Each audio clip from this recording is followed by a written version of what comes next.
Coach, I asked Cam and Kugel the same question, but it seemed like in that first half when you guys went on a 16-1 run, it was kind of what you said in the other game this year, that the defense and rebounding led to the other end. And obviously you guys were hitting threes too, but how much did the defense affect that early on?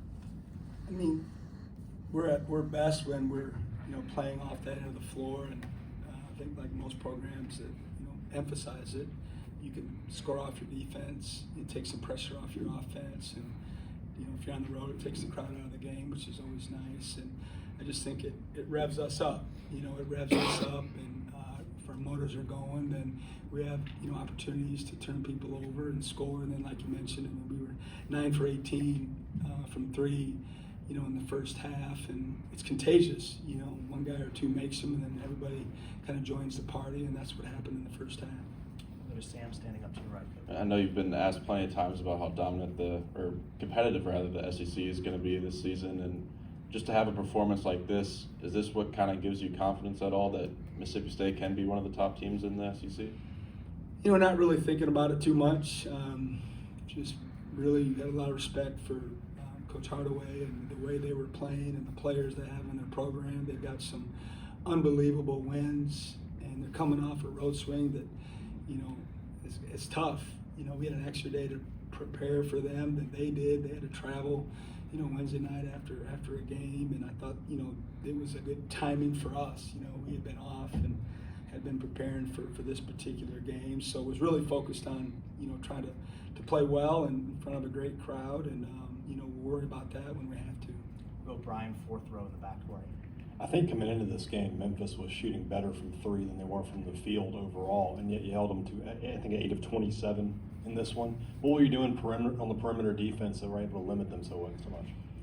We talked a lot about that heading into the game. Their numbers were mind-boggling. I think they were second in the country, or third, three-point percentage-wise heading into our game, and they were going to be at home. So that was a big focus of ours, and for us, it usually goes back to how we're guarding the ball, either just one-on-one, a point of attack situation, or a ball screen.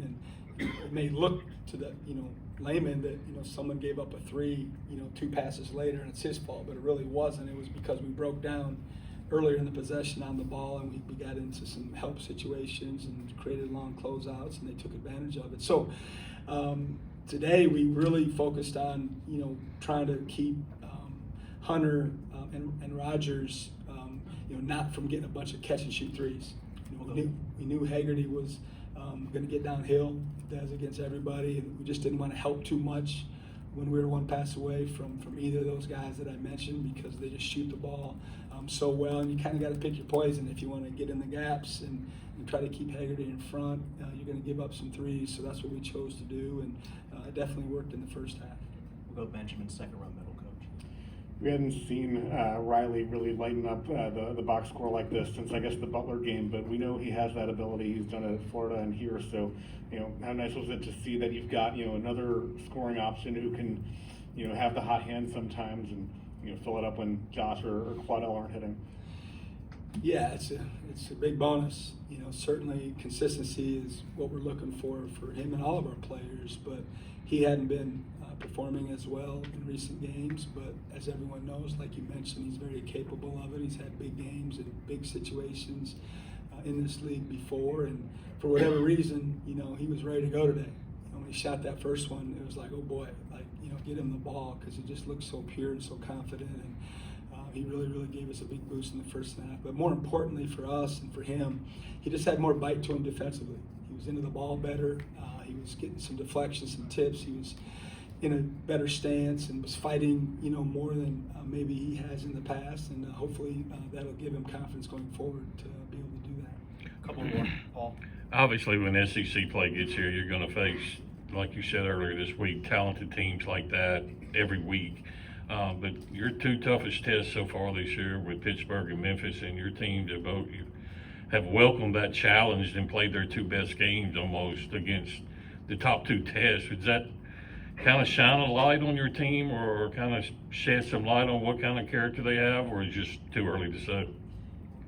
Yeah, I think it's too early to say. Certainly happy that we played, our best versus the best competition, because in this league this year, that's where you're going to face every single night. It's been well documented where the SEC is at right now in terms of a conference against everybody else. So, now can you do it over the course of 10 weeks where it's that way every single time? It's not play a game, no disrespect to anyone else that we played in between, but these kids, unfortunately, this group hasn't been able to play the same way all the time against different competitions. So certainly like that fact, but who knows how it will unfold.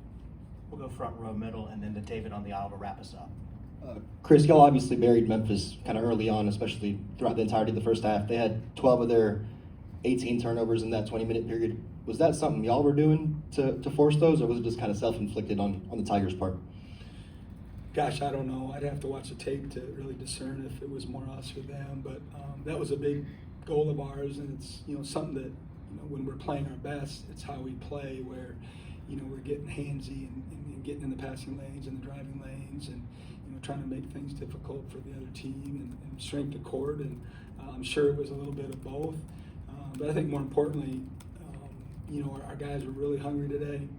They were excited to play in this venue. They were excited to play against a team like Memphis with so many great players. And then, it's a lot easier to get your players ready to go when coming in with 6-1, quad 2, heck of a road swing, beating the likes of UConn and Michigan State and programs like that. I mean, I wasn't concerned about our guys, being ready to play today, and that really was helpful. Did it seem like a home game at times when you heard the maroon and white chants throughout the first half? I didn't hear him till the end. My wife tells me that I'm lucky I don't have rabbit ears. I didn't hear him till the end of the game. I think there was a couple minutes left, but we did talk about that before the game. Like, listen, they're going to have a great crowd, and we've all been doing this long enough now as coaches and players that if you play well enough, they don't have much to cheer about, and most crowds don't get after it if their home team's not playing well. So, play well, and you won't have to worry about it. And I think we'll have enough folks, up here that if we start playing well, you'll be able to hear them. And this afternoon, that's kind of what happened. David on the end, wrap us up. You pulled Michael early in the game and put in Keyshawn. We've seen Keyshawn add so much to the offense with his agility, but talk about the job he did defensively, because you gave up the height but still gave away nothing defensively in the rebounding. Yeah, he was great. He's only 6 for 14, but he had 9 rebounds, 3 assists, 4 steals, a couple blocks. He's disappointed he missed some around the basket that, we ran for him. I thought he was, getting it going a little bit and was feeling good, so we ran a couple plays for him, and he didn't finish them. But, Mike just didn't get off to a great start. Then he got saddled with foul problems, and Murph was playing so well, so we just kind of went with that lineup.